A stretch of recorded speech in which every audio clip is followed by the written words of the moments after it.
নতুন বাড়িতে আস্তে আস্তে আমাদের একটা নতুন জিনিস চলে আসছে, আর এই ঠান্ডায় যেটা নাকি খুবই দরকার। তো চলো দেখাই, এটা চলে এসেছে, এটাকে কাটবো, এখন খুলবো কি আছে এর মধ্যে।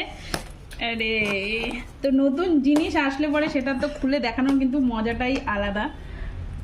এইয়া অনেক কাজে লাগবে এটা, অনেক কাজে লাগবে শীতকালে। এটা হবে, এটা কোথায় লাগবে এটা জানি না। কোথায় লাগাবিস আয়ুষ? এইখানে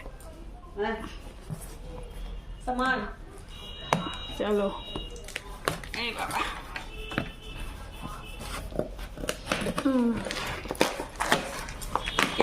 ফাটাফাটি।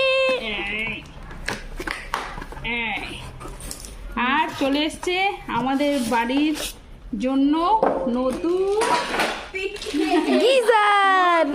গিজার। এই ঠান্ডায় আর ঠান্ডা জল পাচ্ছিলাম না, তাই গরম জলের জন্য